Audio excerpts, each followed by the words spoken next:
All right, perfect. So today we will be doing a little talk on gut health. This is a live video as well as recorded and will be posted on YouTube. So I just tell everybody that up front, just to make sure that if you have any problems with that, let me know now. Otherwise, everything you kind of say maybe out on the internet here in a few hours to a day. Kind of in that regard, just hear kind of what the topics I'm going over. Get my mouse to work. There we go. And then let's see here.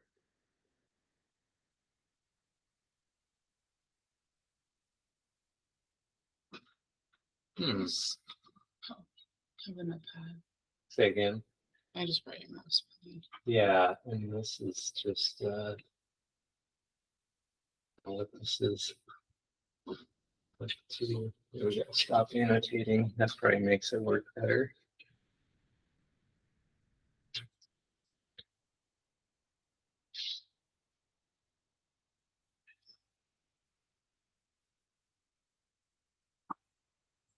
No, why I can't go to the next slide here.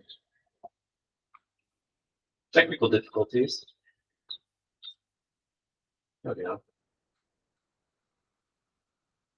Okay. Still don't love this. I should be able to go backwards, but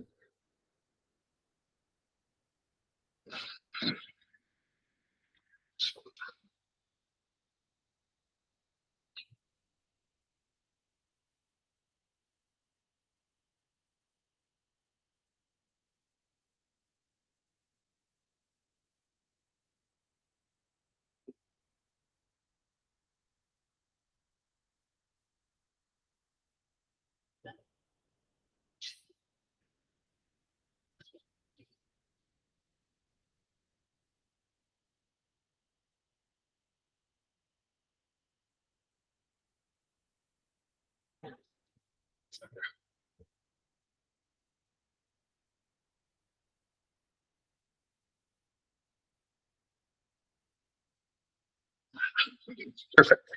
Sorry about that.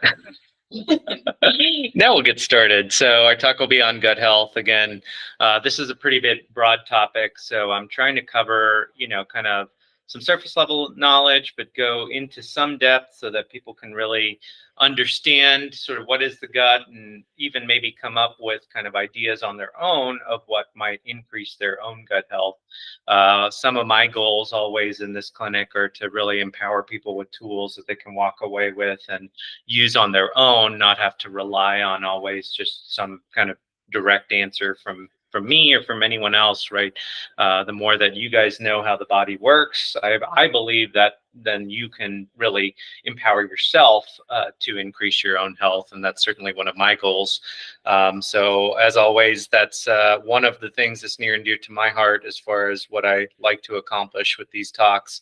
Again, just another technicality here. This is not intended for me to form a doctor-patient relationship with anybody. This is just, again, general information purposes. So just for the general public and for general information. And again, I have no conflicts of interest with any of the vendors or anything else listed in this talk. So that's just kind of my disclosures there. So let's see. Objectives for today, again, we're going to try to understand anatomy and the general function of the gut. So we'll talk about the entire pathway. And then we're going to hopefully come away with some understanding of the different microbes in our gut and different forms of the microbiome. We will focus a little bit on that colon microbiome that a lot of people associate with that word. And I'll explain what that means and what those different environments kind of look like. We will link these things with common health ailments. And then, of course, as I mentioned earlier, we definitely want to have you walk away with some tools to increase your gut health. So that's definitely a big objective today, as well as kind of discuss what our current laboratory assessment tools are, what may be emerging in this way, as well as just some other considerations that maybe people don't always link with gut health. So That's the objectives. So we'll jump right in here. So first, I mean, I think, you know, when I label this kind of gut health, I think one important question is just what is the gut? You know, a lot of us kind of use that word in different ways, and I want us to all kind of just understand from a more doctor biological perspective, if we're kind of talking about health, what is gut health? So then let's talk about what is the gut. So really the gut starts all the way from the mouth, okay? So if we think about it, it's really kind of from the mouth to the anus, right, to put it shortly. But there's a lot of things in between those two structures. So, you know, first we have the mouth, then of course we have kind of the function of swallowing next. So that involves our pharynx and larynx, which is more on the air side of things. You have something called the epiglottis. That's really a valve that keeps food in the food pipe, the esophagus, as opposed to air into the windpipe or the trachea. So that I didn't list that structure, but the epiglottis is a sort of muscular structure that's intended for that purpose. Then, you know, kind of thinking about how food traverses or water or anything else might traverse this whole gut area, right? We're going to go from the mouth through that valve down the esophagus, which basically is that tube from your mouth to the stomach, right? Then we reach the stomach, which again, we'll kind of talk about each one of these structures independently a little bit as well. Then again, from that stomach, we have kind of two valves on either end of that stomach that allow food in, allow food out. And after the stomach, the pyloric valve, which leads to that small intestine. The small intestine is broken up into three parts there: duodenum, jejunum, and ileum. Again, I'm going to go into detail about some of these structures. So then the small intestine leads to that colon. The colon, again, kind of wraps around right to left with, again, distinct features of different parts of the colon. Cecum appendix being kind of that beginning of the colon on the right side of your body, then moving across the body to the left and down would be the transverse, sigmoid, rectum, and anus. And each one of these structures has basically some identifying landmarks and some specific functions in the body. So again, one of the kind of things that's interesting about this entire gut structure is that if you really start to think about it, you know, so in embryology, there's all this tube within a tube kind of things that we learn about. And so these are one of those kinds of things. You know, the entire gut from the mouth to the anus is actually part of the external environment. If you think about it, it's not really within, you know, we kind of consider it inside our body, but actually it communicates with the outside environment. Right. So we only have a couple tissues that are like that. So our lungs sort of communicate with the outside environment in an open way like that. And then our gut kind of communicates with the outside environment in that way. And then really our skin is kind of that other main structure there. Right. For the most part, everything else really has a lot more, let's say, kind of has less contact with the external environment. And one of the reasons that that's kind of important, other than that just being kind of fascinating, you know, if we were in 2D, basically we'd split in half. But one of the other reasons that that's really important is this kind of idea of living in harmony with the microbes of those external environments, right? And so that explains why kind of the skin, even the lungs and the gut, right, tend to really be laden with different microbes, really of all kinds, bacteria, virus, fungi, right? So nothing really that's excluded from these environments. So just a kind of important principle there of the gut. The other thing that the gut is really responsible for, right, is really giving our body the building blocks it needs for every single cell in your body, every single process of your body that requires some sort of external energy, especially, or let's say amino acids, nutrients, vitamins, minerals, etc. Everything other than basically oxygen and a gas exchange, right, is really entering our bodies through the gut. And so again, you can see why this can really be a vital part of all of our health and really either really promote our health or potentially be a barrier to us being healthy. Because again, every single process and cell in your body has to take some inputs from this gut, kind of whether directly or indirectly. So some important features there. So then we'll kind of talk about each area of the gut, and then everybody who's here or even online, you know, if you can just speak up loudly. If you need to interrupt me and ask a question, please do so. turn the volume up on my computer, make sure I can hear everybody. So yeah, but again, just interrupt me if you guys have any questions or anything to add. Please speak up. So we'll kind of break down the gut in the way that it is done usually in medicine is sort of upper and lower. Ligament of Treitz is what many people kind of call the dividing line surgically, especially. So that's within the early part of the small intestine, which is basically that dividing line. So again, just to focus on each structure a little bit and what each structure is really meant to do with the gut and with eating and providing that nutrition for the body. The mouth, again, really is intended to kind of break down food into small pieces that can then be readily absorbed and digested, right? So basically this we call chewing, right? So again, very important kind of feature here. So a lot of people don't think about this in digestive health or, really at all, but chewing your food is a really important first step. So again, just pointing that out, that the mouth is part of our gut and digestion. And in fact, again, what I didn't list here on the slide, but it's true that our mouth starts to then even release certain enzymes that are responsible for the breakdown of our food, right? So that starts as soon as food starts to enter our mouth. And actually, really, some of those processes actually start within the body as we are even looking and smelling at food. Some of these things will start to happen in our body in preparation for eating. Okay, so that's kind of the role of the mouth. Again, the mouth has very specific bacteria that are different than the rest of the gut bacteria. Again, I'm not going to focus on mouth microbiome necessarily, but so much to say is that we definitely have a unique makeup of microbes in the mouth. These things can be related to dental disease, tartar formation, dental caries, so cavities essentially, and oral health, gingivitis, many other kind of things that probably are a disruption or imbalance, let's say, of the bacterial environment, or really the microbes, I should say more accurately, of the mouth. So then kind of moving on, I don't have a lot to say about kind of, it's not really a talk on swallowing specifically, but yes, of course, if you had some swallowing issues, maybe we'd think about the epiglottis, the pharynx a little bit more. But kind of moving down the esophagus into the stomach, the esophagus essentially is just kind of a connecting tube, right? It kind of moves that food down into the stomach. Otherwise, it really doesn't have a lot of specialized functions in that way. It really just kind of carries that food down from the stomach or from the mouth to the stomach. And then the stomach is a very highly specialized organ in the body, which one of the main things it does is really use a high acidic environment. So a low pH, again, low pH corresponds with a high amount of acid, and the opposite is true, right? So a high pH then would correlate with the opposite of acid, which we call base, right? Basic solution.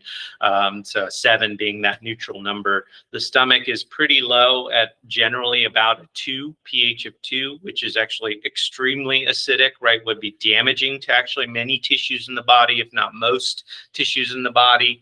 So the stomach, again, has developed specific kinds of cells that are able to not only create that acid, but withstand that acid. There's a lot of mucus layer there also to kind of protect some of that.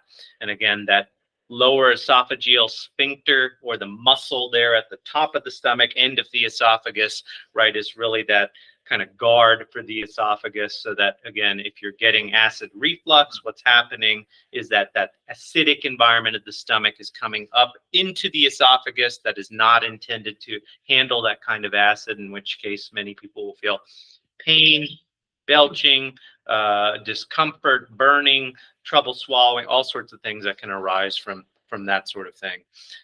So again, this is, again, maybe where some of the heavy lifting, let's say, in digestion is starting to occur, getting a lot more digestive enzymes, specific enzymes that are starting to break down complicated sugars, complicated proteins, complicated fats into kind of smaller molecules that can then be absorbed in that small intestine.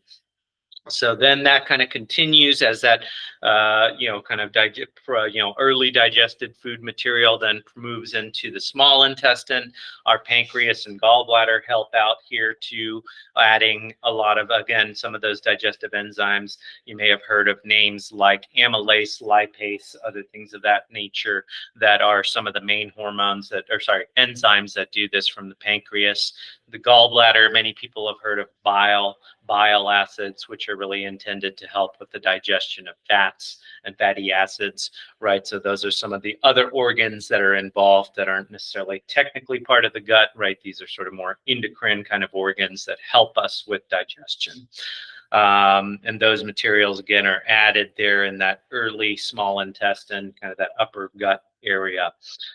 So then basically after you pass that first section of the small intestine, basically that's now moving into that lower gut section.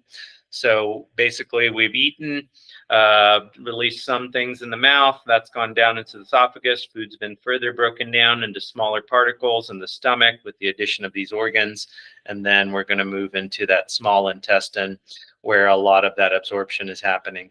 So the small intestine basically has all these finger-like projections out in the tissue, from the wall of the small intestine into the tube where that food material is coming in. They're called villi. Okay, and these finger-like projections are really increasing surface area and allowing absorption to happen. Right, so rather than being kind of a smooth tube, you can imagine kind of a shag carpet kind of look. Okay, and that's exactly what we're looking at in that small intestine, right? One of the major anatomical features, right? And also explains some of the function there. The small intestine is a very long structure, so this does depend a little bit on your height, basically, and size. So, yes, taller people do tend to have a longer small intestine, and shorter people tend to have a shorter small intestine. There's not any real major issue with that. It just kind of is a gee whiz thing. Certainly, if you've had surgery for some reason or had parts of your gut removed, there are certain diagnoses called like short gut syndrome and other problems that arise. But again, those are generally from something that's happened and as a sort of result of a procedure or maybe some other illness, right? So this can happen sometimes even in childhood. We have some pediatric diseases of the gut where sometimes part of children's intestines have to be removed for their health and safety.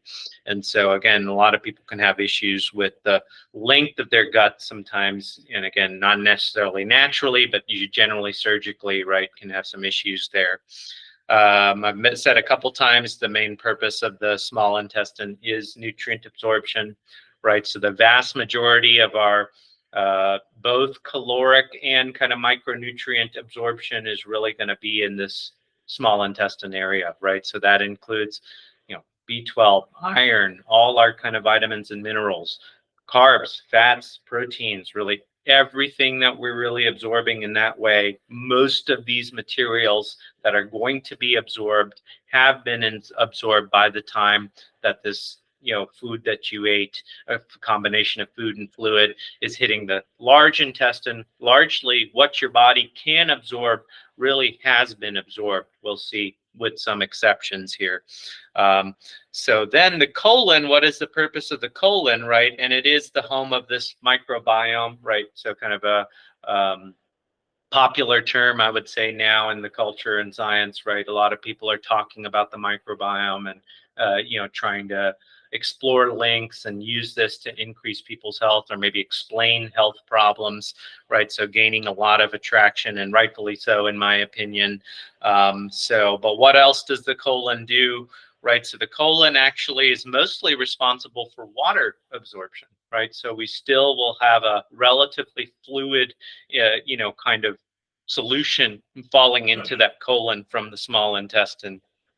And then really the purpose of the colon is to take a lot of that fluid out of there, absorb that water into your body, and then really leave stool behind. Okay, so stool formation, right? And we'll talk a little bit about what stool is comprised of. Okay, which we'll kind of jump into right here. So let's see.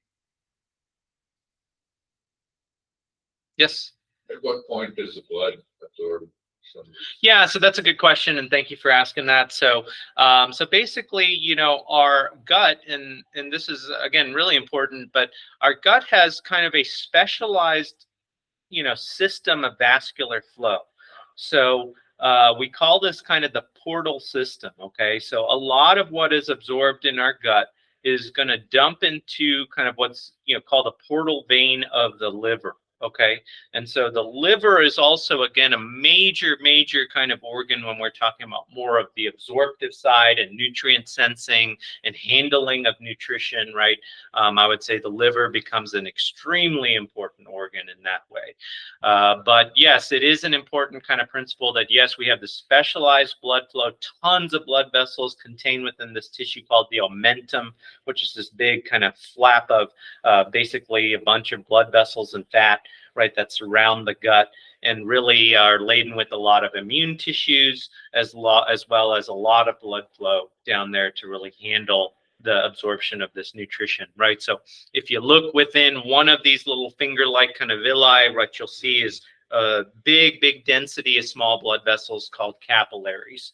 Okay, right? So the nutrients are being absorbed into those capillary beds and then kind of dumped into larger and larger vessels until it then reaches the systemic circulation through the liver.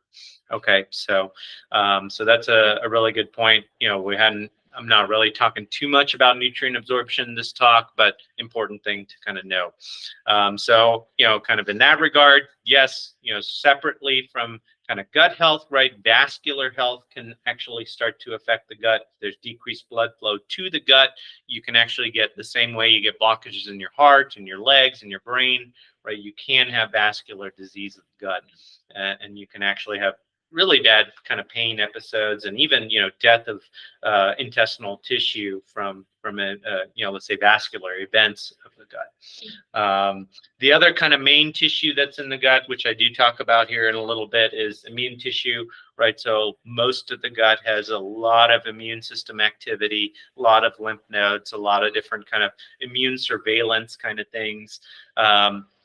One of the things, especially early in life, we talk about in relation to, say, like food allergy, right? So one of the better theories around food allergy is really that if we are seeing certain antigens that are coming through the skin, right, the body sort of attacks those things like they're foreign, right? If it's made it through that skin layer, it's sort of a foreign invader, right? And so during childhood, we probably get little particulate matters of peanut dust, this and that through the skin, right? And that's the best way we think that sometimes the body's forming allergy, right? Whereas the gut immune system is actually intended to kind of familiarize the body with that thing as sort of not something to attack, right? So if your gut is seeing a lot of peanuts kind of earlier in life, right, the idea is that then the gut would actually say to the rest of the body, hey, don't attack this signal, right?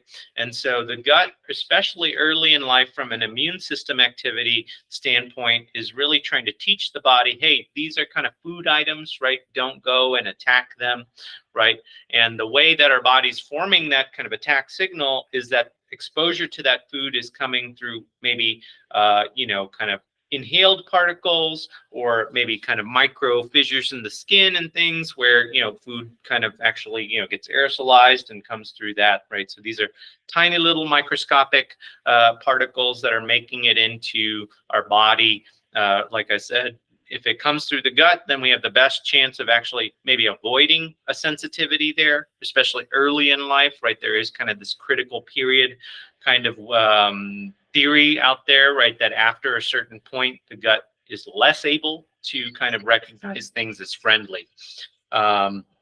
So that's kind of another function there that I didn't necessarily list separately, but is certainly, in how the gut is involved, let's say, in allergy formation, for example, or the opposite of not forming allergies, right? That's becoming more prominent. I think people are really starting to understand this and expose our pediatric population to more of these common antigens, whereas, prior, right, it was peanut-free schools and don't, expose and trying to keep people away, right? And we're really seeing that in theory really would increase those allergies in the general population, especially if we're doing that early in life. Okay, so kind of moving on to this slide, the microbiome, right? So this is one of the more interesting topics, I think, in medicine and kind of emerging areas of science, right? So again, what we're talking about here is that microbe environment of the colon, right? Within the colon, we actually have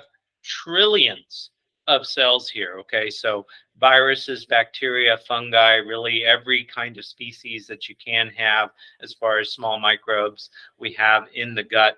They're kind of laid all over each other. So, I mean, just packed in there as densely as they can be, essentially, just laying all over each other. And again, if we count the cells in the gut, of kind of foreign pathogens or non-self, non-human cells, we have by far way more, okay, of these microbes than we have human cells, right? So one of the things, that I've heard some microbiome researchers kind of talk about is, kind of who's controlling who, right? There is this thought that maybe we are actually evolved to just be carriers for these microbes, right? So that's just kind of an interesting thought, right? We humans, I think, really like to put ourselves up on kind of a pedestal and think that we're the most important thing here on this planet, right? But there were many of these microbes existed well before humanity, and there is kind of this thought that perhaps we're just a vehicle for some of these microbes to continue existing. And we will see that in some ways the composition of these microbes do influence human behavior to high degrees, and really do potentially cause either health or lack thereof health, health problems, illnesses, right? So again, I just kind of point that out as a little bit of a interesting kind of thing, but also I think there may be some morsel of truth there. And I think more what I'm coming from is that I feel living in harmony with some of these things and understanding some of these things can only really expand our health and expand our well-being, really. So again, it is kind of that complex dynamic ecosystem. So there's all sorts of things happening here. Some of the viruses that exist, I mentioned, what they're doing is actually kind of infecting other bacteria, right? So many of these viruses aren't going to cause human disease, meaning they can't really infect human cells, right? They're actually viruses of those bacteria and other fungi and things that live in that environment. So kind of where does this come from, right? How do we develop a microbiome, right? So theoretically, we used to say that within the mother's womb is kind of a sterile environment. And what we're actually discovering now, that as early as within the womb, we are starting to form some forms of microbiome. Okay.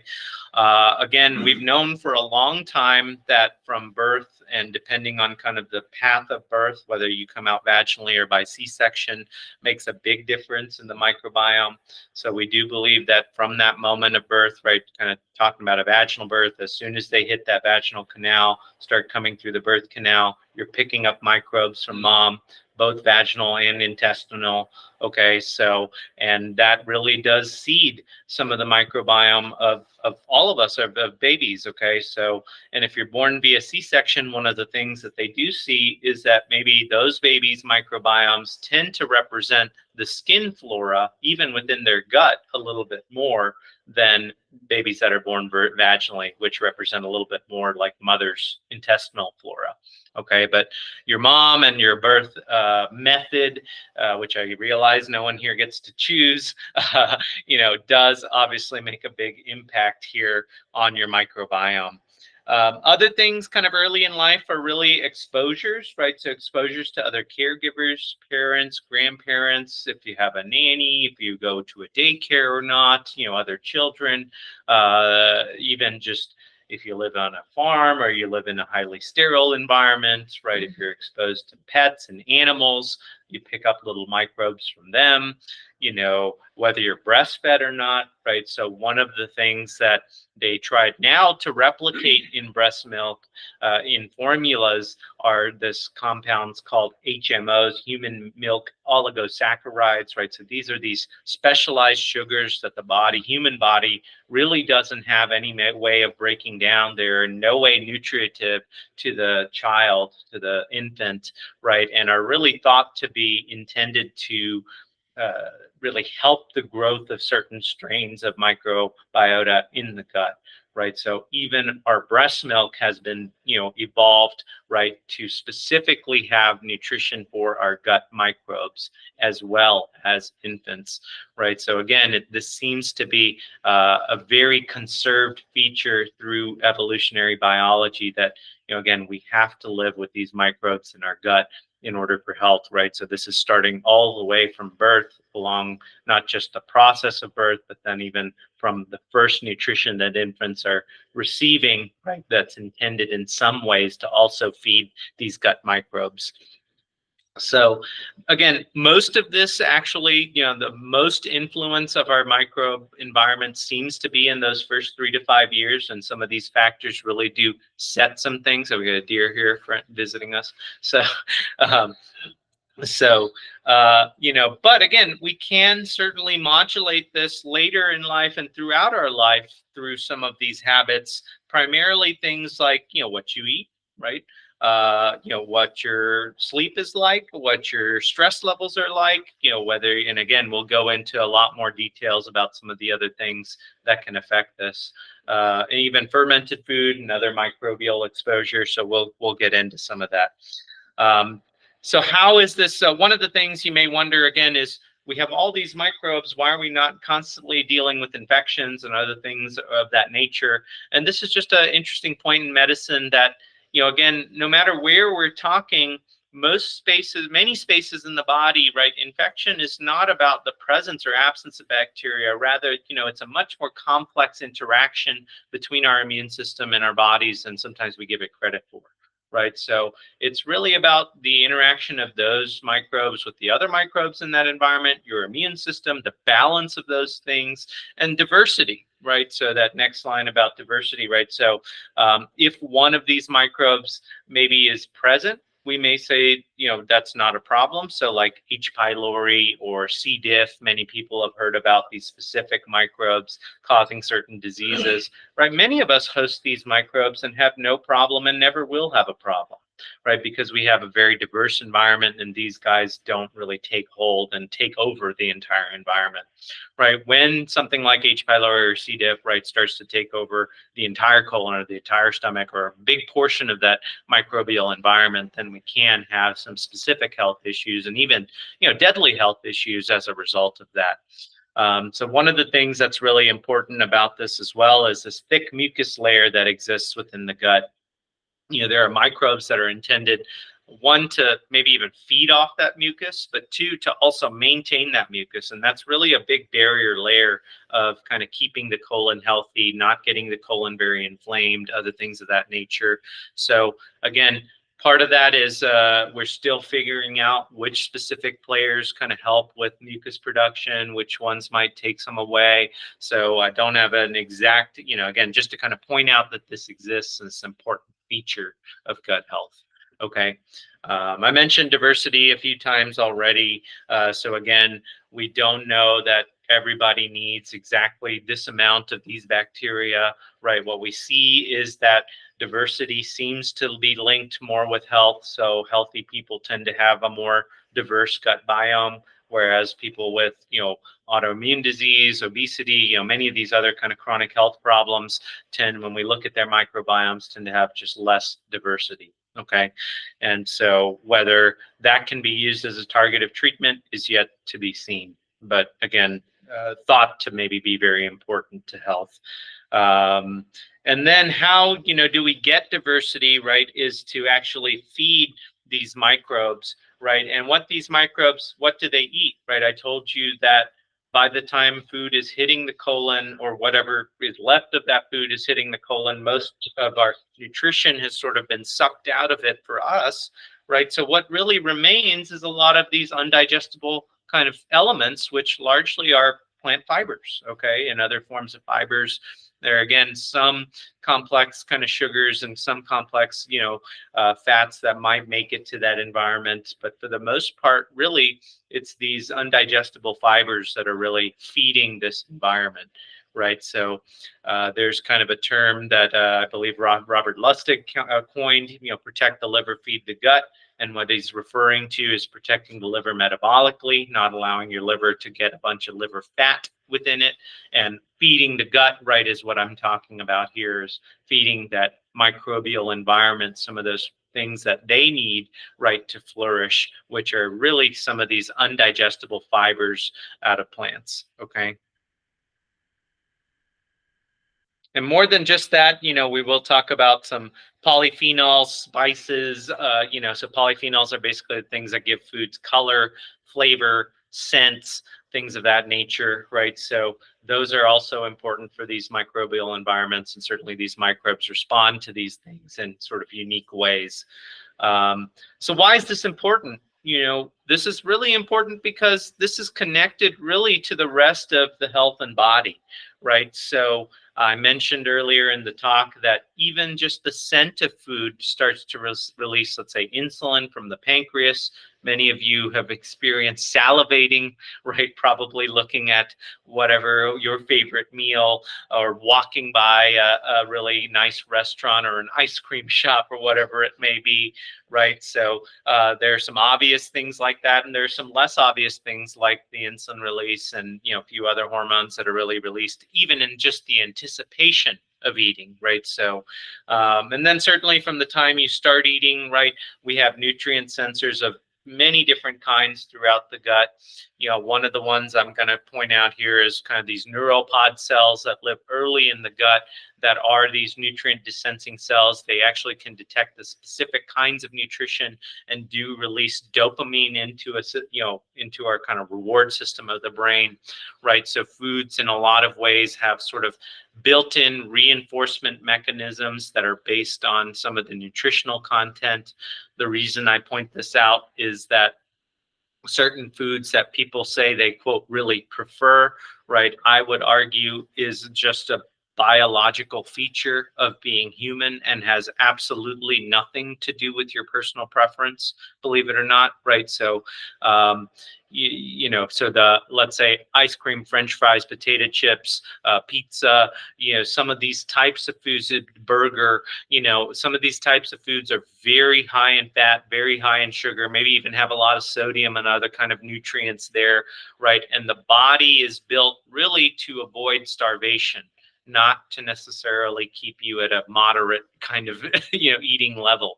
And so we have these built-in kind of nutrient sensors to say, hey, you've hit the jackpot. You're probably never going to see nutrition like this again. So you get this big dopamine release into the brain that really says, eat all of this that you can, right? Engorge yourself, right? Because again, evolutionarily, that was what was important, right? That's what would ensure the survival of our species, right? So nowadays, right, food has sort of hijacked these things and really made it hard for anyone to control eating. And I would argue very much that this is normal human biology. This is not something about willpower. This is not something about some personal preference or anything like that. I think that's a story we tell ourselves, right? But I don't know that has complete biological truth, right? I think what's really happening here is we're sending signals to our brain through our food choices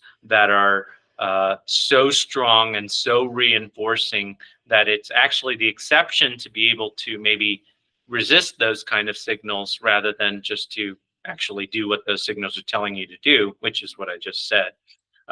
Eat as much of these foods as you can. And again, in a world where nutrition like that was not readily available, it makes a lot of sense why we're built this way. You have to think about what environments, our bodies evolved in, brains and bodies evolved into, 100,000, 300,000 years ago. it doesn't quite make sense in the modern world. But if you think about that historical perspective, you can maybe start to understand why we're built that way, as it were. Okay, so a couple other major functions of the gut and the microbiome. So actually, a lot of our neurotransmitters, vitamins, vitamin K, for example, a few other kind of things like that, dopamine, serotonin. Many of these things are actually made by these gut microbes from some of these precursors, some of these fibers, some of these other things. So it's really thought, people talk about kind of the second brain being in the gut.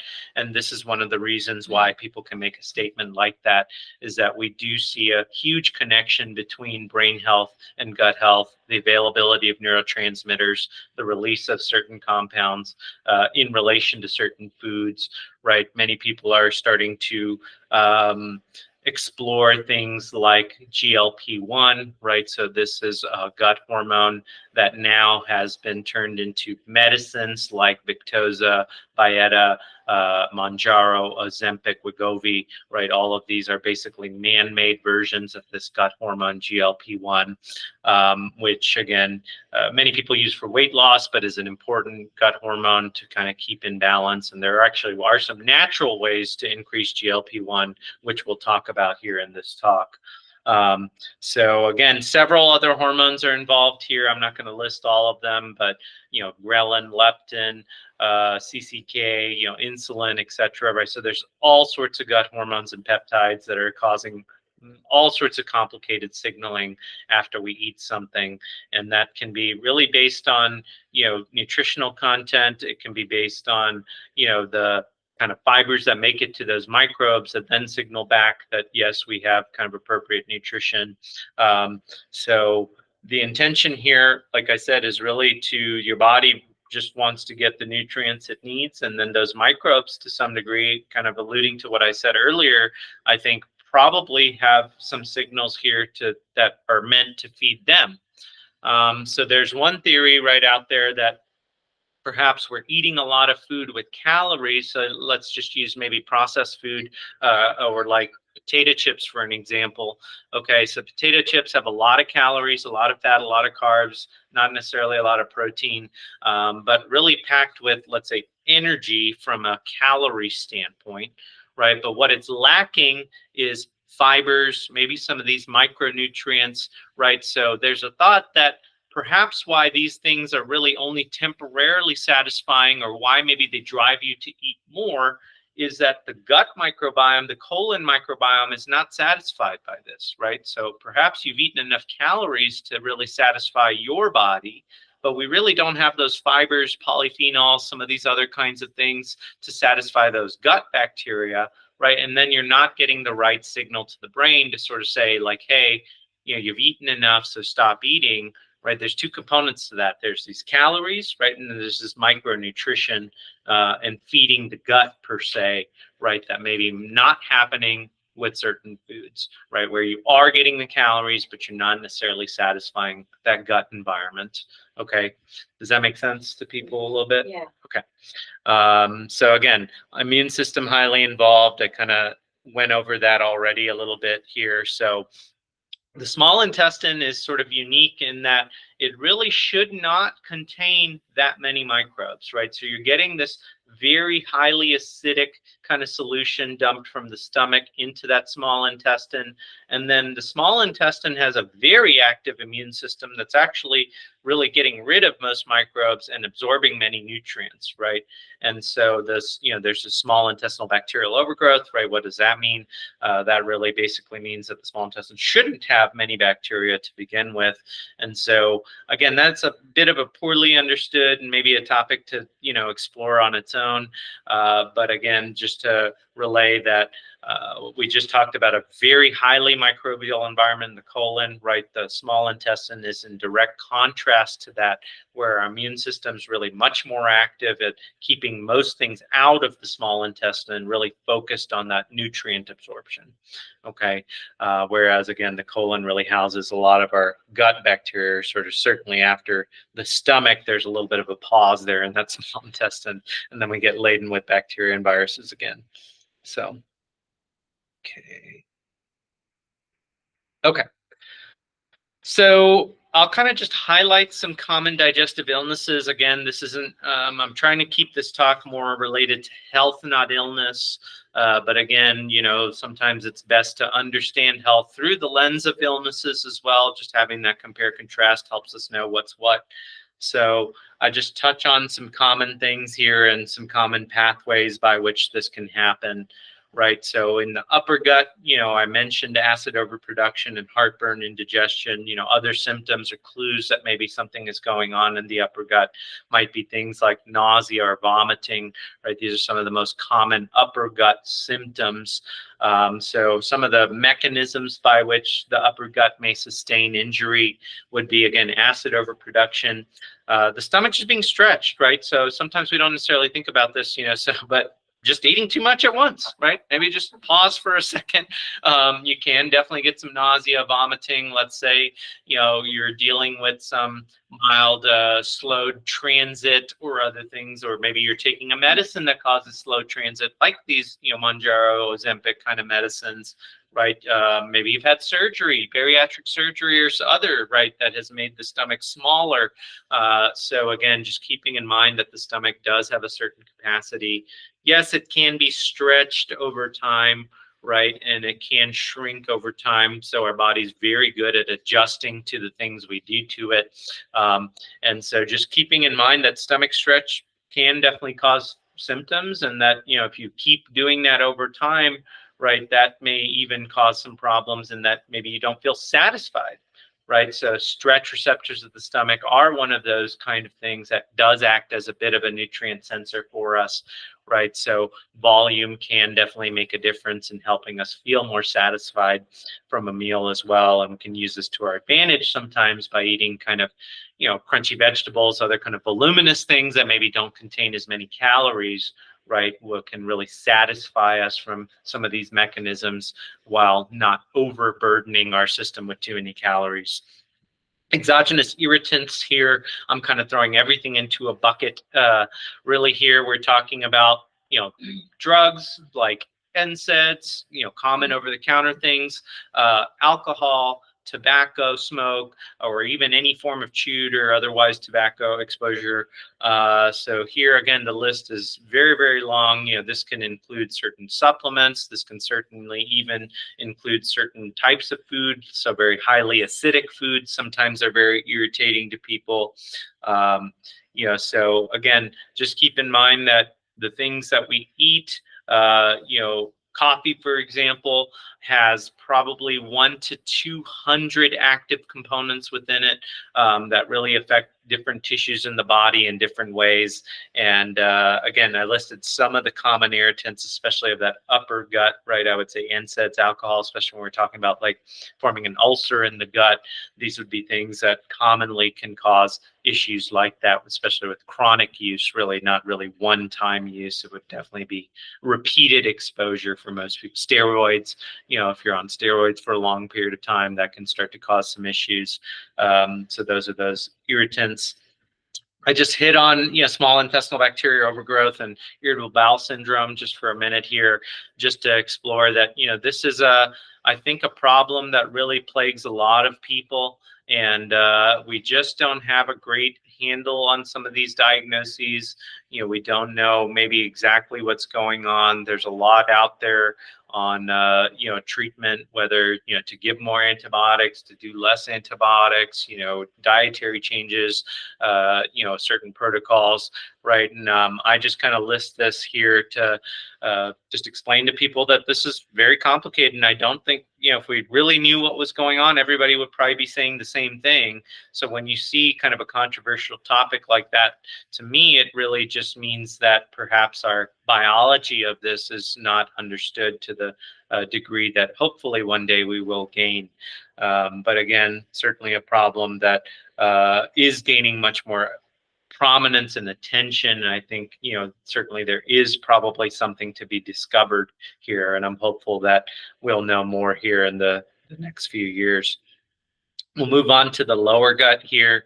So symptoms, again, would be a little bit more like a bloating, indigestion, maybe kind of gassy or distended, right? I just feel full or feel very bloated, right? And then certainly diarrhea and constipation. While these can have some involvement with upper gut health, right, we tend to think about the lower gut first if these are some of the things that you're presenting with.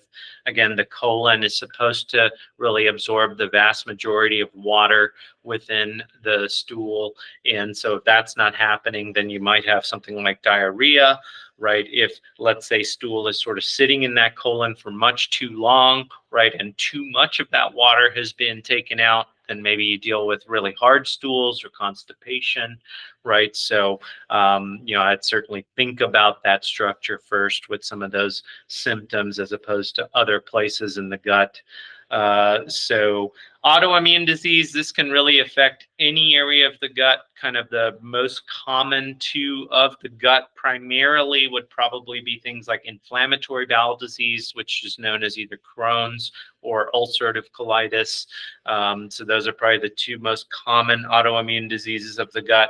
But again, I mean, there's a ton of different autoimmune diseases that can cause gut dysfunction.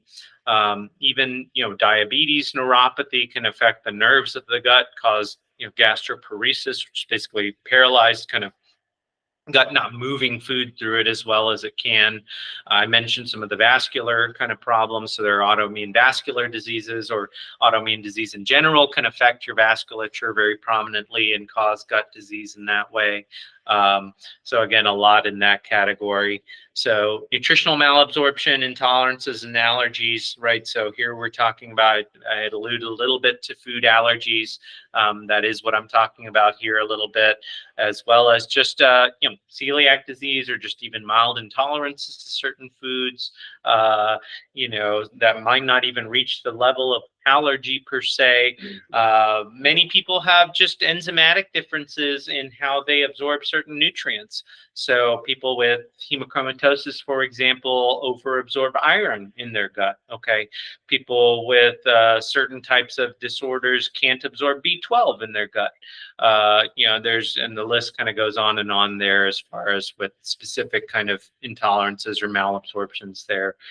So almost all of our nutrients, especially some of these specific nutrients, have specific channels they're going through. They have specific things that might bind them in the gut that allow absorption, right? So that's where genetics comes into play.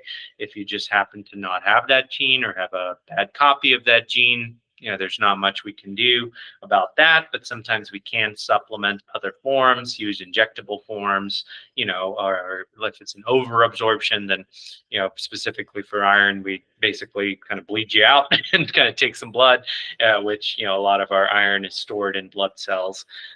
So again, a lot that can go into that as well.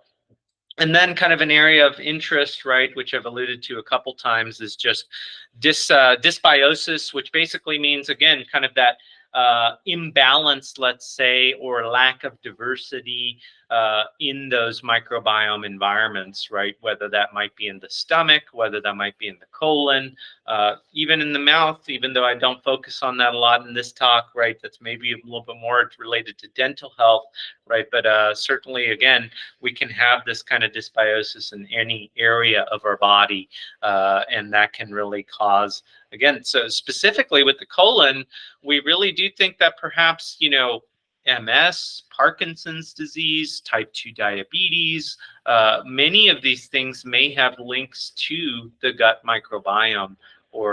And again, this is where I'm very excited for science to kind of emerge on some of these topics to see how we can use this information then to practically help people. Because right now what we have is sort of associations and some clues that this is true. Okay, but what we don't know, again, is sort of hard, actionable kind of interventions we can take. Kind of an interesting thing here. So, and this hasn't borne out in human studies quite as much, and there is some conflicting data there, but let's say for C. diff, for definitely one thing we see is that when you do a quote fecal transplant, right? So you take stool from a healthy individual and actually put it into kind of sicker individual's colon, right? We actually see that basically is like a microbiome transplant is basically what we're doing, right? In some animal models, they have been able to affect things like obesity or other metabolic kind of measures. And certainly in humans, we've been using this as a cure for C. diff for many, many years, right? And it's currently still really reserved for those who fail antibiotics.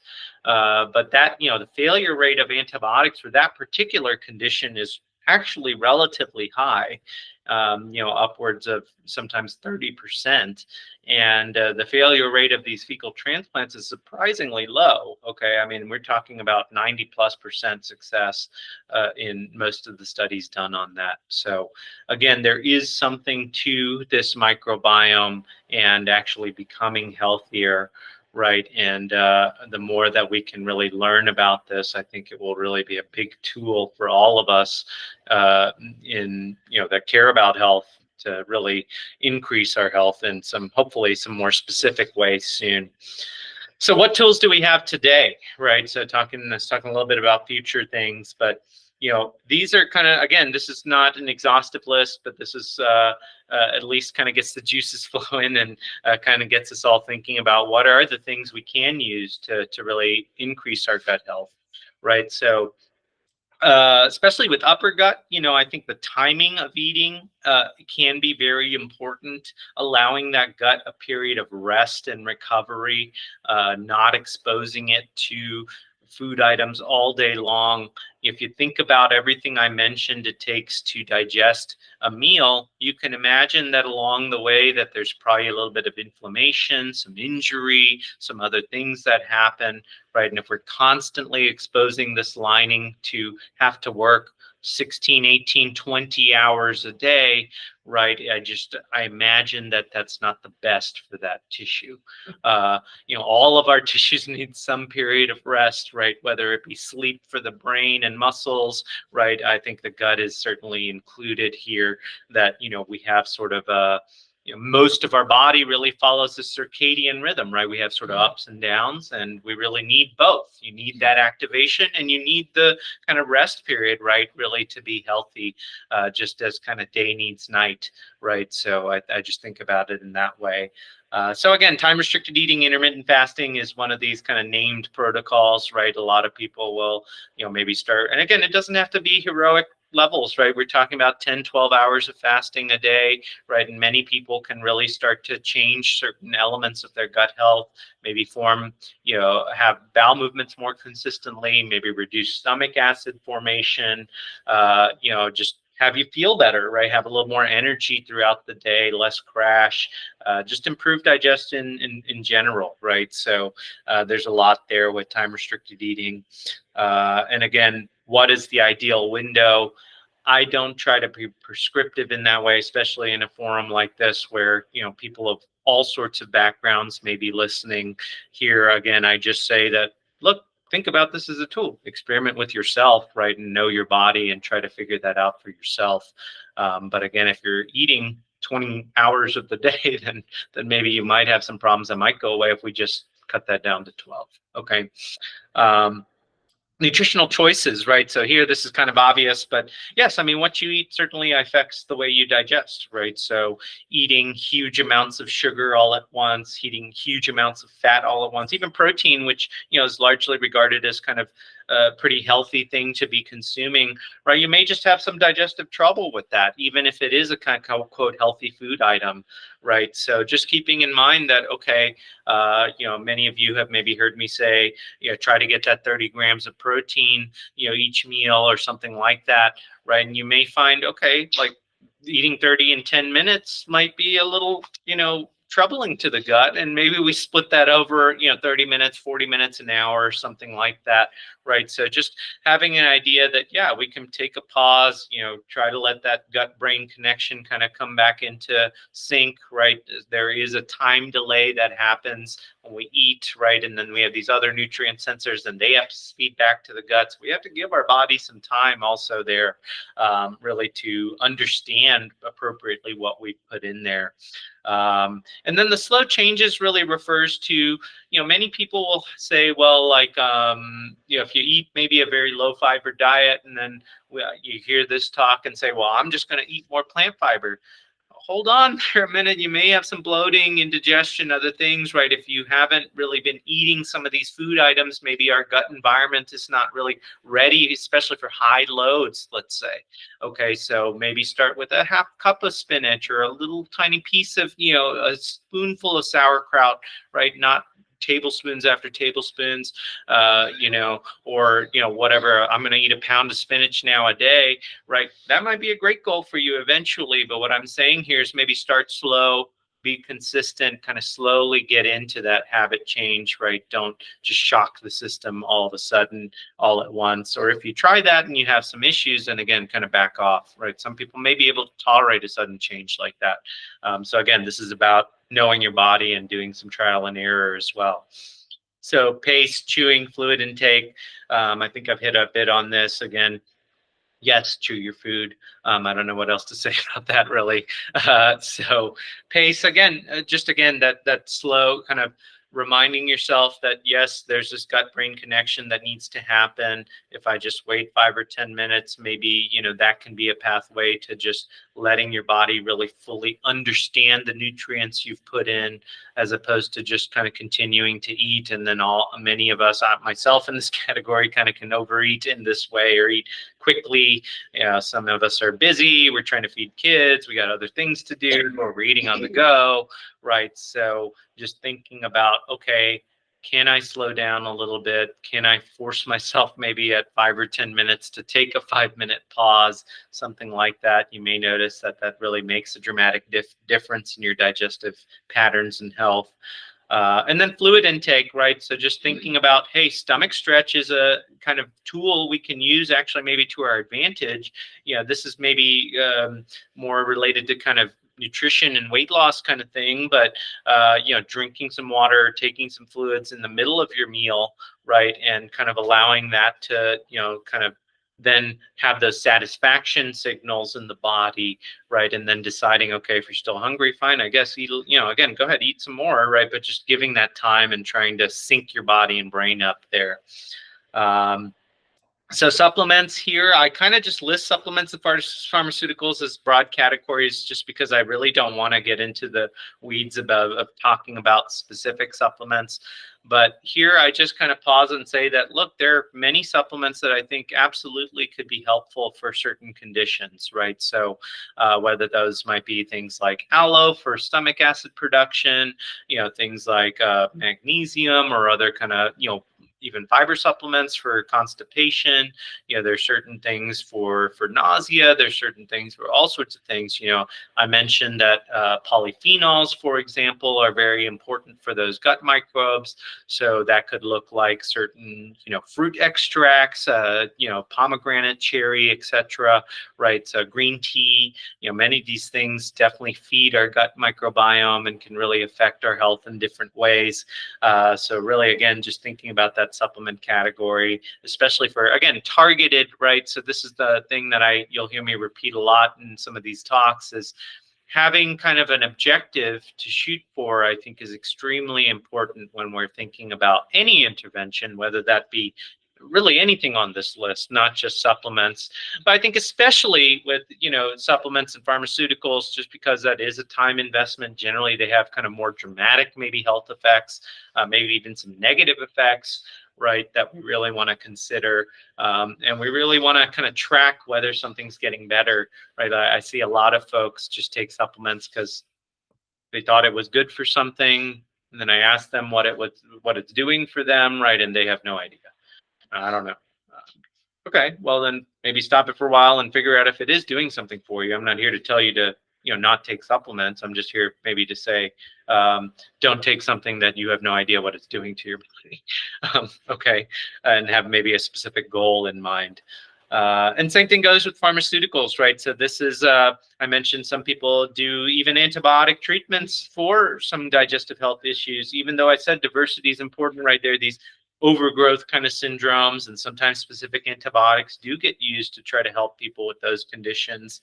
And sometimes we need things like pharmaceuticals, whether it be for autoimmune disease, whether it be for a specific infection, whether it be for, just managing symptoms, which is a lot of what these pharmaceuticals really do.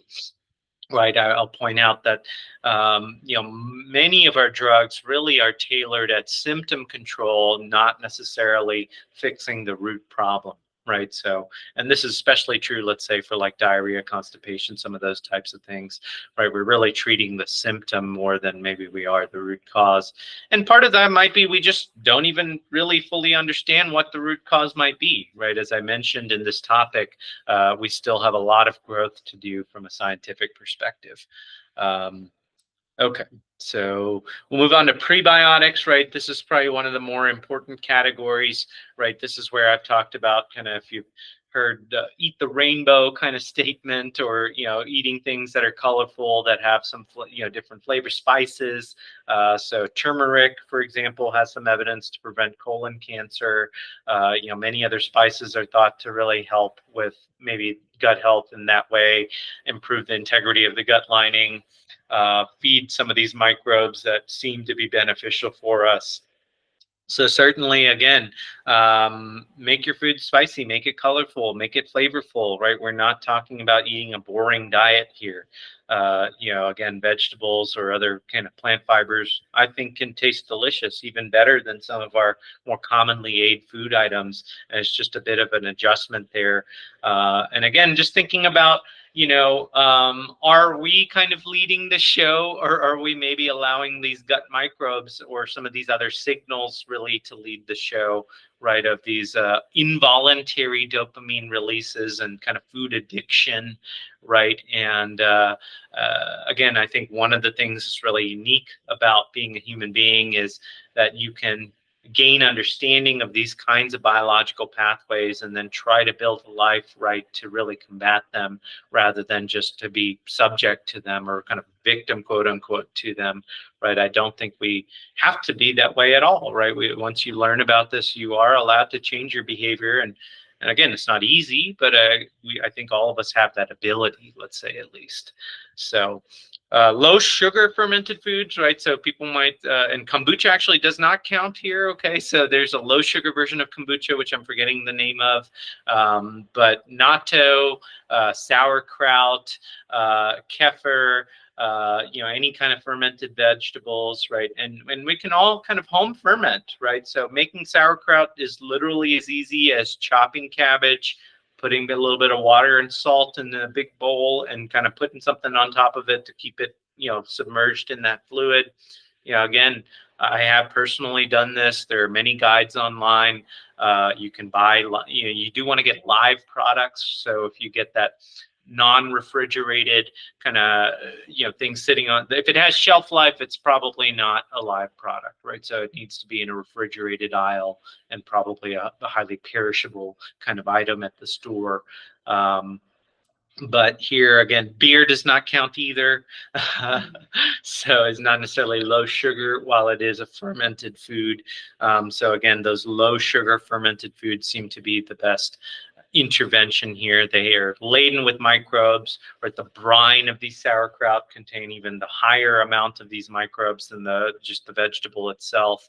And again, slow and steady here is kind of a key. Fermented foods will bother many people's stomachs, especially at high quantities. So just keeping in mind that if you want to make an adjustment, you want to gonna be slow, steady, consistent, right? And sort of give yourself 1 to 2 weeks, maybe even up to a month, really, for your body to adjust.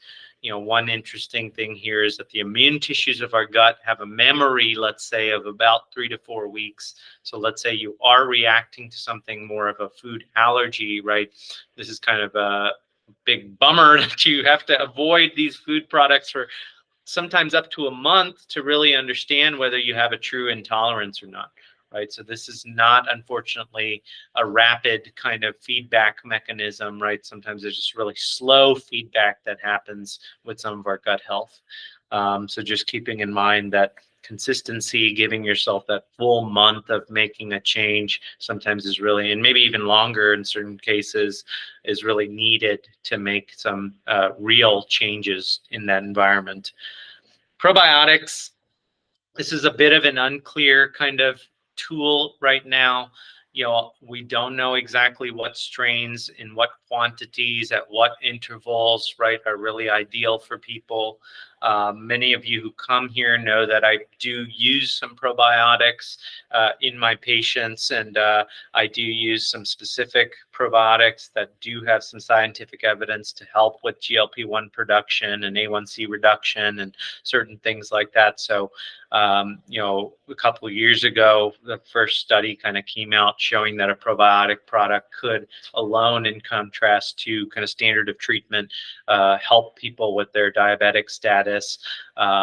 Antibiotic-associated diarrhea, we've long had, positive effects with probiotics following antibiotics.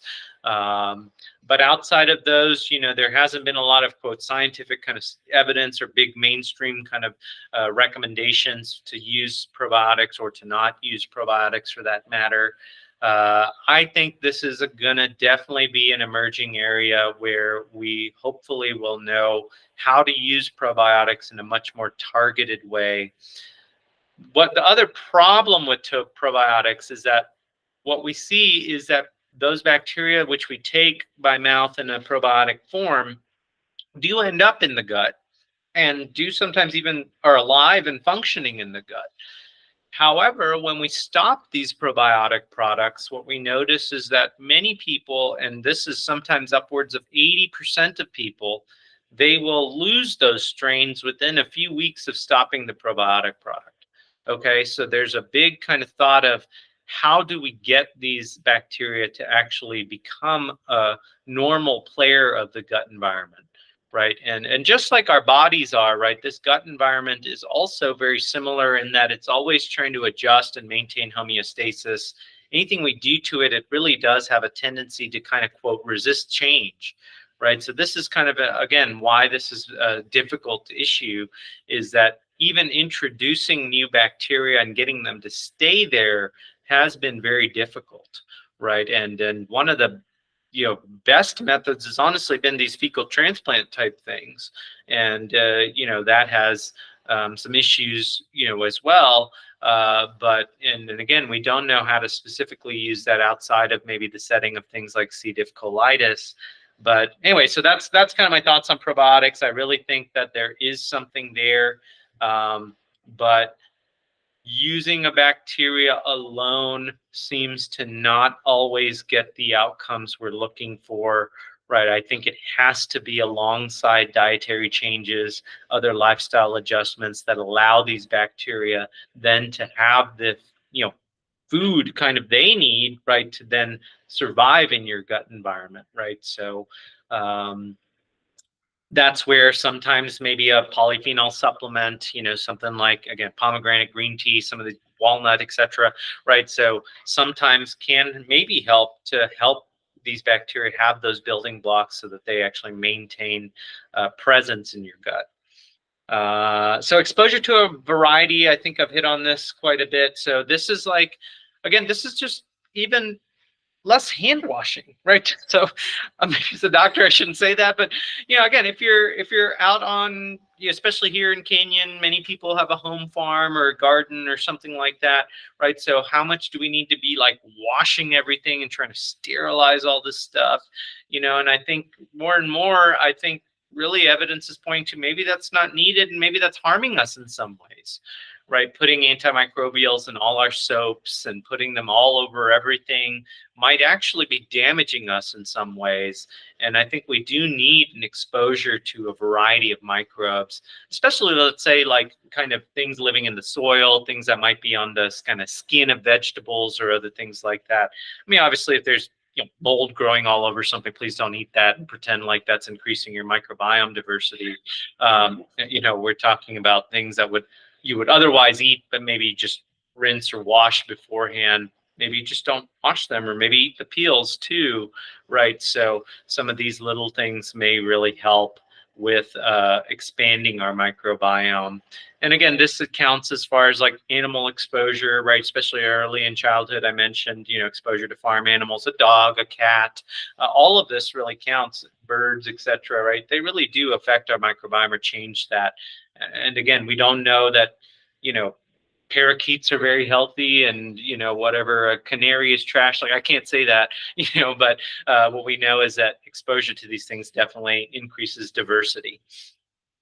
And again, just trying to be really vigilant about when we're using antibiotics, right? So it's not that antibiotics don't have a role in health. I mean, they have a huge role in health, and really, are necessary and life-saving medications. I'd say, of all the medicines we have available, I really think antibiotics are near the top of the list as far as kind of miracle drugs go. Over the course of medicine, I think they've made a bigger impact than almost any other category of medicine. That being said, they do have some risks and are starting to maybe cause some problems like antimicrobial resistance. And then, antibiotics aren't smart drugs. They don't just kill one bacteria or another, right? They kill anything that's going to be affected by it, right? And many of those may be healthy or quote unquote good bacteria of the gut, right? So just keep in mind that, yes, maybe it killed your sinus infection bug, but what else did it kill along the way, right? So many women have experienced this more commonly with the kind of more obvious symptom of a yeast, infection. But many of us, do suffer from some temporary diarrhea or some other issues following antibiotics. Even again, if they were warranted and life-saving, right? Sometimes they come along with this side effect. So just being mindful of when we're using antibiotics and trying to use antibiotics in a conservative way, as well as just antimicrobials, as I was mentioning. So just a few more things about the relationship to metabolism and health otherwise, right? So we've really focused just on the integrity of the gut and really helping that gut microbiome. But again, the gut is heavily involved in so many other things in the body. I think I've mentioned a lot of this. Most nutrients are absorbed in that small intestine, right? So nutrient absorption is a bit separate. Again, the reason I put that line there is just, again, separate a little bit of metabolic health from gut health, right? These are kind of two separate things. They have some overlap, but really they have separate elements here too, right? So the nutrient content is not necessarily the most important thing for the gut microbes in the same way it is. So there's nutrition for you as a human being, right? And then there's nutrition for these gut microbes. And that's what I'm kind of pointing out here, that you really kind of got to feed both. And overall, really, the numbers would support that human beings are being very well fed, but I don't know that the gut microbe is being quite as well fed, right? And that's that plant fiber line there, right? And some of these polyphenols, these spices, these other kind of elements of food that really do feed these microbes that really can increase or, again, damage our health in that way. So thylakoids are kind of an interesting thing. I mentioned some things that increase GLP-1. It does seem like certain spices can do that.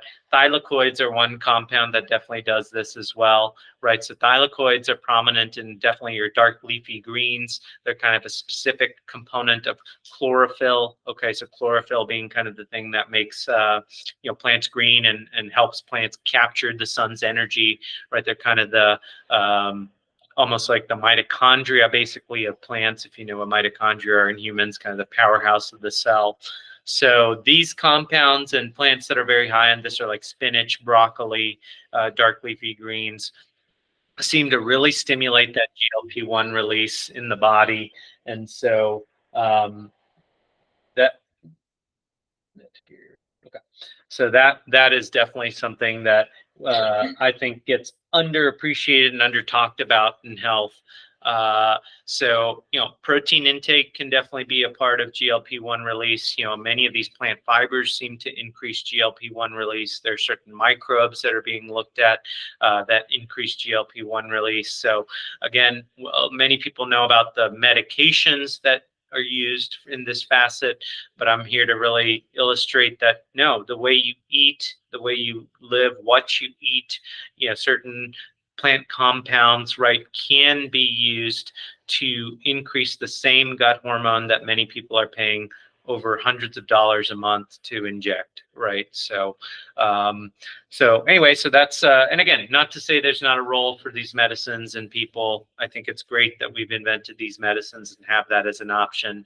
I'm just trying to combat kind of a culture that to me focuses just on that and maybe not on some of the other things that we can all do that are cheaper, sometimes free, have a lot of other benefits, right? And much less side effects for that matter. Okay. So this microbiome and gut health, right, really plays kind of an unclear role in obesity, but I believe it's probably a big one. Okay, so again, I've talked about GLP-1, I've talked about the multitude of other gut hormones that really exist that really tell our body that we're full, we're satisfied, we have the right amount of nutrition on board, right? And then there's that double aspect of nutrition, right? There's the calorie load that you need to form energy, right? And then there's these other nutrient sensors that really exist for this micronutrition. Again, even the gut microbe, right? Have they received the kinds of plant fibers they need to then really survive and flourish in that environment? So that's what I think the link is there, that, you know, a lot of our hunger or satisfaction, whichever side you want to kind of think about signaling, definitely I'd say a huge component of it really comes from the way that we're feeding some of these gut microbes rather than what we're feeding ourselves for, you know, from a calorie standpoint. So just thinking about these foods like nuts and seeds, you know, some of these leafy greens, you know, basil seeds, for example, flax seeds, things that are high in omega-3s, walnuts, you know, ALAs, you know, so, and then again, these dark leafy greens, cauliflower, broccoli, vegetables of any kind of crunchiness, right? What they're really providing is a lot of micronutrition with a lot of that plant fiber. So you're kind of getting that combo that's really the best at maybe satisfying some of these nutrient signals while keeping calories relatively low, right? So protein, which I think is sometimes underappreciated as well, right? Protein's a very important element, especially as we all age. There's something called anabolic resistance that we all will experience, which basically means that it's harder to build muscle and protein as you age, right? And that is just a natural phenomenon of aging. And one of the things that we can all do to combat that is to bring up our protein content of our diet a little bit, and then to add resistance training as well, right? So that's where, again, I think this definitely is linked to weight, even though this isn't necessarily a talk about weight control, obesity, or kind of nutrition or metabolic health. I'd be remiss not to at least mention that a little bit in connection to the gut. So colon cancer, right? This is one of the things that, again, as far as the cancers go, is on the top 3 to 5 cancers annually worldwide, both in incidence and mortality, I believe. And so, again, I mentioned a few of these kinds of interventions really seem to prevent colon cancer. And if not cancer, they definitely, let's say fiber, for example, definitely prevents, let's say, diverticula of the colon, which is weakening of that colon wall, well, outpouching of that colon wall, where a lot of times if these pouches are sort of big enough, they'll get stuck with stool and other things like that and become infected and cause really big problems. You know, many patients have had to have surgery for something like this, or they have to take rounds of antibiotics, which again, as I explained, can cause a lot of other problems, right? So just avoiding that altogether by adding some of this fiber and some of these other kind of healthy shifts can really help with that. And then immunity and autoimmune disease, again, I think I've hit this one a couple times, but just that connection, you know, so a lot of our autoimmune disease, the examples I gave, like I said, MS, Parkinson's, some other things like this, really seem to be linked to the gut in some way. And so, again, more to come there, but the more that we can all do things in our lives to increase that diversity, I think that that has to help with the incidence of some of these things. And again, more to come. I'm hopeful that we'll have more specific recommendations to give on some of those topics and how to help with maybe, again, specific strains, helping with certain conditions, maybe even treatment of autoimmune disease through this pathway, right, is something that may emerge over time. So I've talked a lot about tools. I am a doctor, so I do order tests as well. And so we'll talk a little bit about tests here. I don't think this is necessarily the most important category, but I just want to make people aware that there's a multitude of things we can do to try to assess this. Sometimes this information is useful, sometimes it's not. Just I'll tell you that as a disclaimer here right on the front end.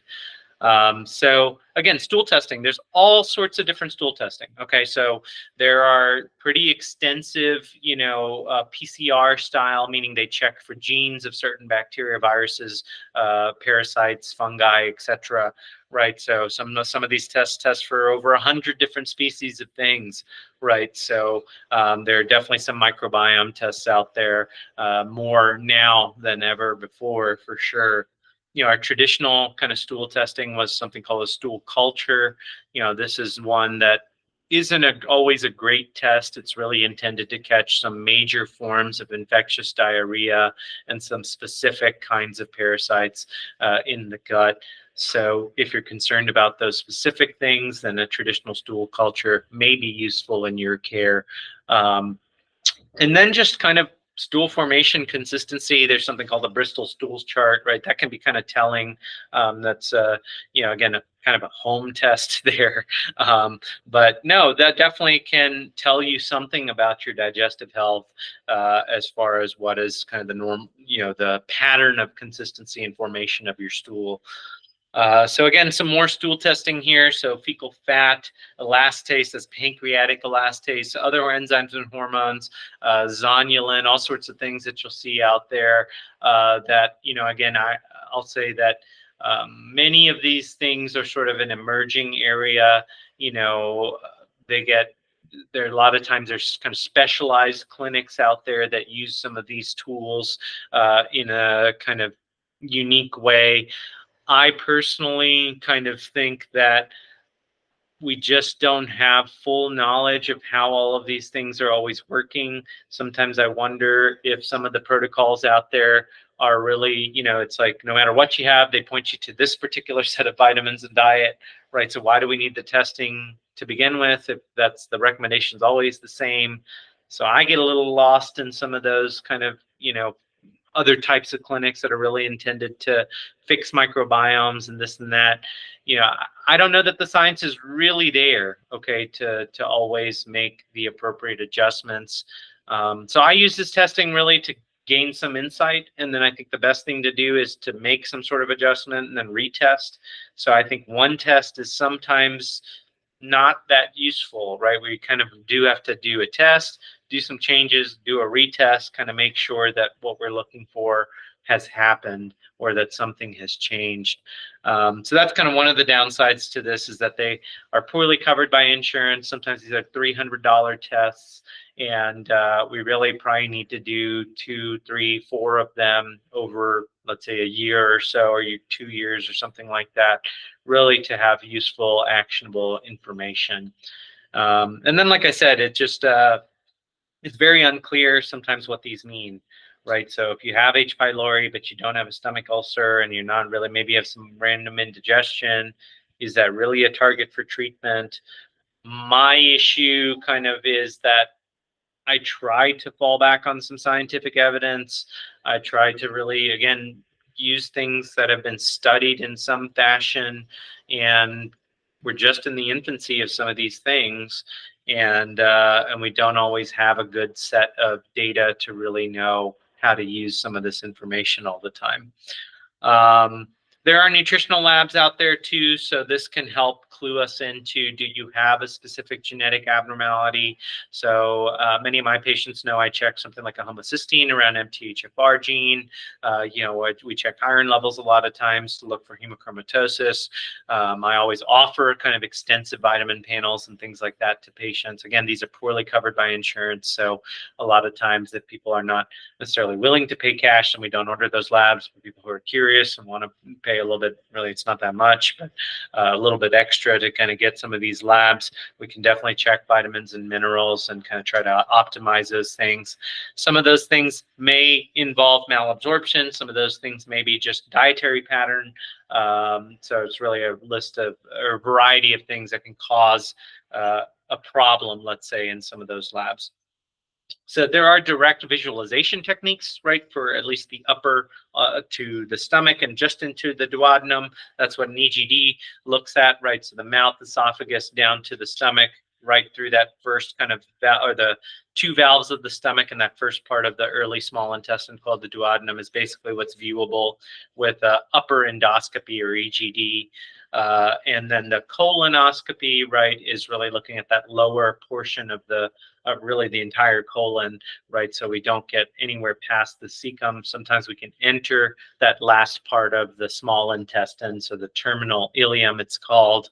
And so really this 20-foot portion of small intestine honestly gets missed in these studies, right? So that's one part that we never really look at directly. So they have developed something called capsule endoscopy, where you can swallow a pill and it has a camera inside of it. But you can imagine that that has serious limitations too. So this tumbling around in your small intestine. So if the camera happens to point to something that's meaningful, great. If it doesn't, then who knows how much of the small intestine was missed, right? And so anyway, but that is a study that exists in certain situations. A lot of, you can order something like that. So CT and MRI, right? The CAT scanner or computerized tomography. MRI uses magnets, so that's the difference when using X-rays or radiation when using magnets to kind of snap pictures of your insides from the outside. Right, so here, and there is X-ray too. You can get an abdominal X-ray, but that's not really the resolution, and 2D image is really limited in information it can give us there. Certainly some major diagnoses can be made just by stomach X-ray or abdominal X-ray, but really a lot of our diagnoses these days are made by one of these more advanced imaging tools. So these can tell us about especially larger, let's say in size or kind of even in seriousness as far as diagnoses go. These tests are really only good for really big, major medical problems. So obstruction of the colon, large mass, big inflammatory conditions, a perforation, blood flow issues, many things that can be told by imaging. But again, if you're just having some kind of more mild stuff, nausea, maybe some occasional indigestion, diarrhea, constipation, things like that, many of these kind of more common ailments, I would say, these images really aren't very useful. Okay. But again, have a role in medicine and certainly rule out some life-threatening things or even diagnose some life-threatening things. Antibody testing. Not a huge fan of this category, but certainly something that is done, right? So this is testing for food antibodies primarily is what I'm talking about here, is checking for, basically food allergies. So there are a lot of clinics that will check a whole slew of different antibodies here. And again, I think this can be useful in some people, is relatively expensive, is sometimes hard to know how to use this information. I would kind of compare this to, let's say, like an elimination diet, right, where you really eliminate a lot of food items, maybe only eat 3 or 4 different things for about a month. As I mentioned, it does take about a month, right? And in which case, if you feel a lot better doing that, then maybe you go down this route. So I would just argue that there are some more practical things we can do to answer whether you have a food allergy, rather than just shotgun out a bunch of labs that we don't always know how reliable they are. Okay. So inflammatory testing, this is kind of non-specific testing, CRP, ESR, a few other compounds we can check for here. There's some kind of molecules emerging for even like leaky gut kind of things to catch some things like that. But again, these are some clues that something is going on. It's not always definite, like, oh, your CRP up is up, so you definitely have gut disease. I can't say something like that. But, again, I think it can definitely be a part of assessing the gut and whether the gut is causing that inflammation or not. So this is kind of most of the tests that, again, not most, but let's say some of the tests you can order to assess gut health in sort of direct and indirect ways. Few other considerations here. Okay, so exercise, yoga, movement, right? So This acts through all sorts of different mechanisms, right? So all forms of movement and exercise can increase vascular flow. So there's blood flow considerations here. You know, while most of the gut has musculature that really helps move things through, you know, one of the things that really helps push food through and kind of helps avoid constipation, let's say, for example, would be just movement throughout the day. The more that you move throughout the day, usually that can help you have a movement then.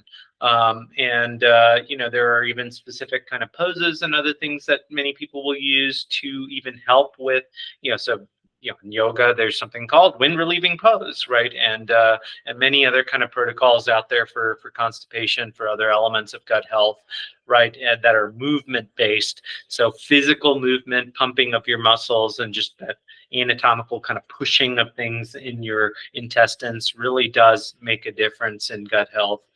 You know, I had mentioned fiber supplements. The reason I put it on this slide is I didn't hit on that a lot as an intervention, because what we see with quote unquote monoculture fiber supplements, so fiber supplement is always going to basically going to be one type of plant fiber, is what I'm getting at here. That one type of plant fiber will probably promote the growth of one or a few strains of bacteria that really like that plant fiber. Right. So when I said diversity was the key, then you can kind of see here where a fiber supplement might be something helpful for a lot of different reasons, but may not get you to that full diversity kind of outcome that maybe we're looking for. Right. So a lot of good reasons to take a fiber supplement. The American diet is relatively low in fiber at standard, you know, so as we're maybe on the front end of making changes and maybe we are dealing with some constipation, right, fiber can really be a big benefit in irritable bowel syndrome, diverticular disease, you know, just having better, more consistent bowel movements, whether you have either diarrhea or constipation.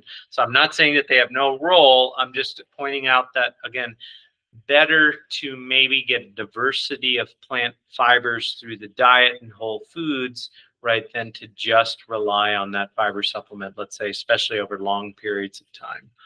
Okay, so sleep is very linked to the metabolism as well as just you know, our gut hormone function, your brain's ability to, let's say, either kind of realize or resist certain hunger satisfaction cues, right? What we see in people that are underslept is that, yes, you definitely have less quote unquote willpower. You're more subject to some of these kind of signals, right? Prefrontal cortex, which is kind of that front part of the brain that really helps you to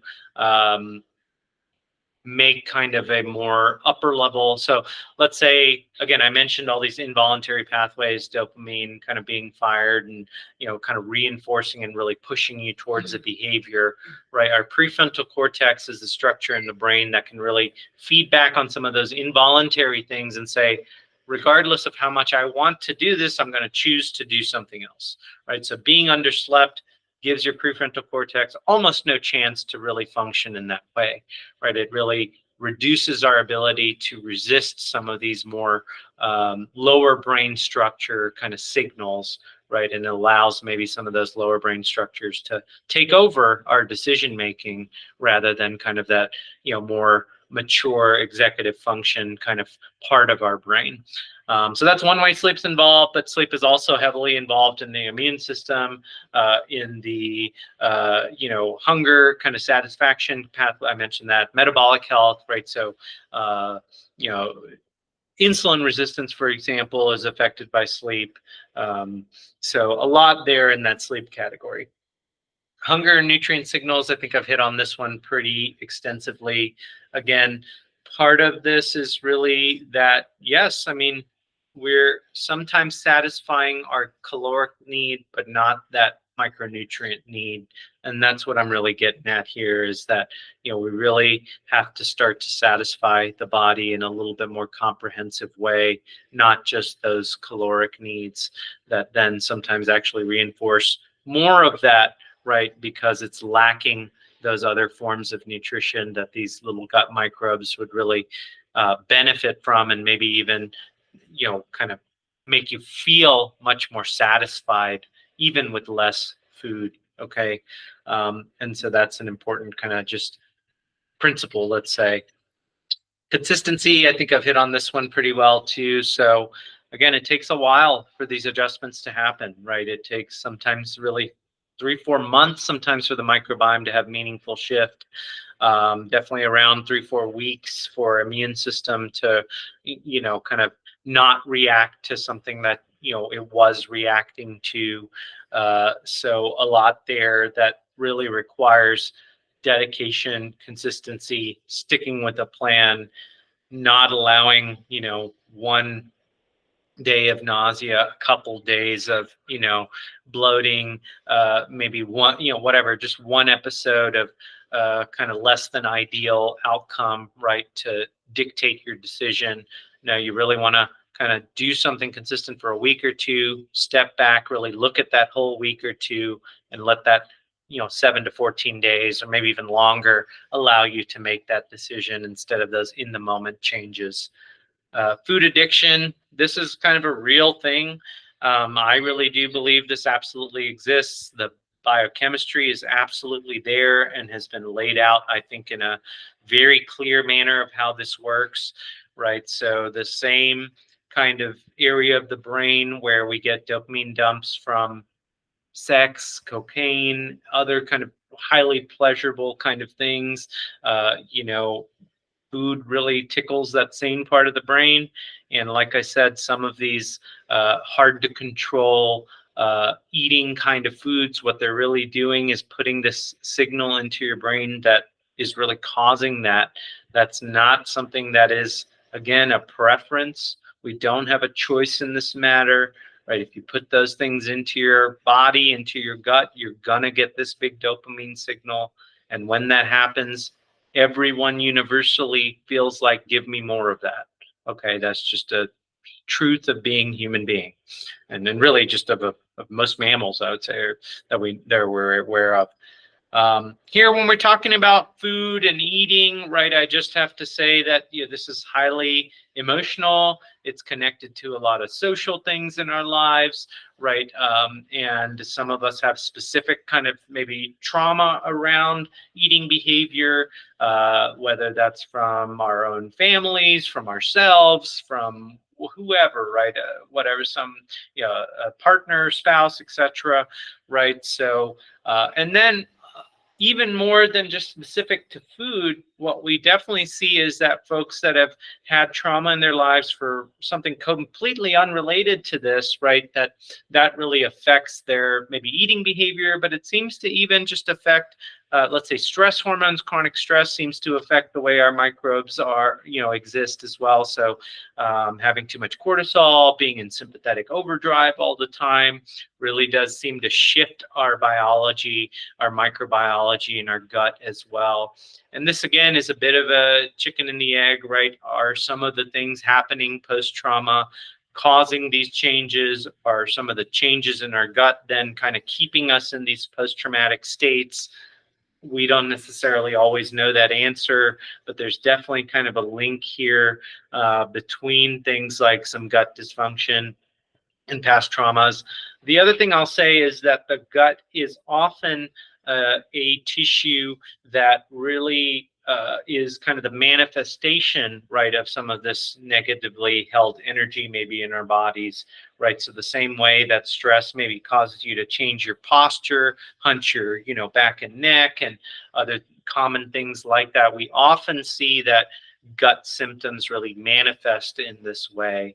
I point this out as a connection.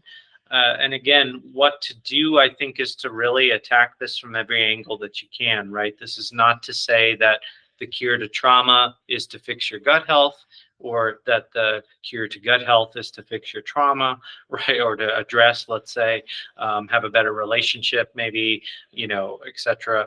But, again, you kind of have to do both, right? I think that that's really the optimal way to go about it.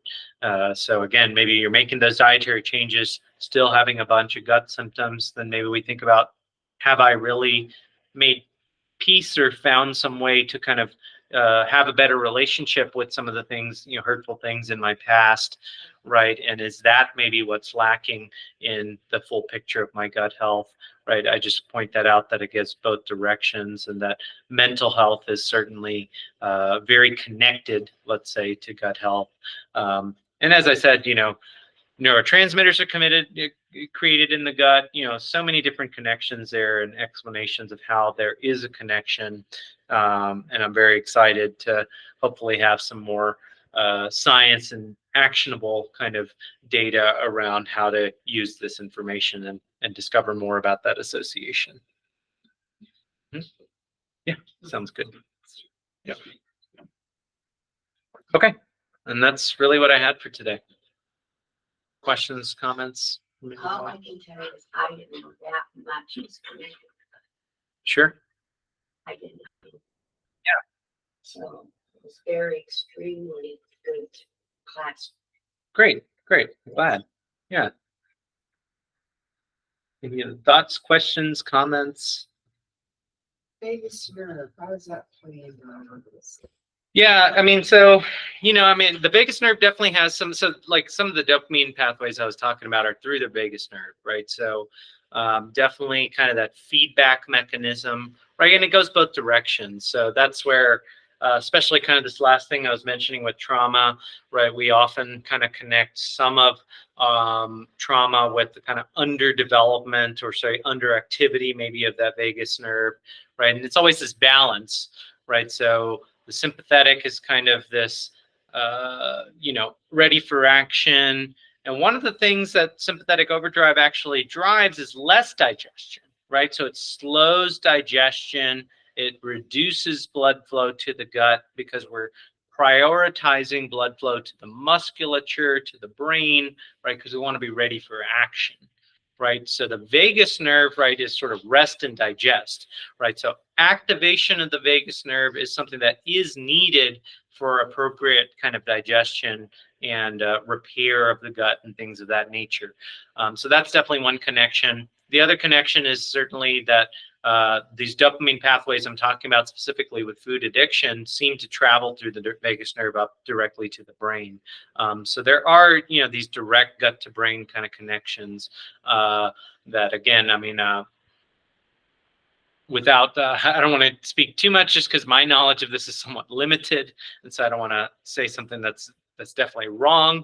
But I would say, that's some of the connections that I'm aware of, and I'm sure that there's many more. So.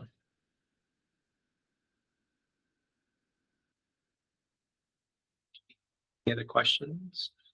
Awesome. Well, thank you guys for being here. Thanks for everybody that's tuning in online or that may do so in the future. Our next talk will be on the 13th of September.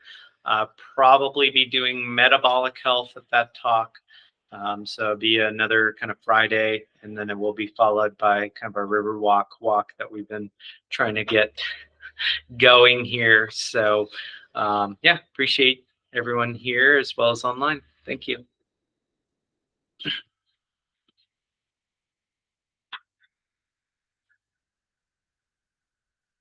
I have a question for you. Can other people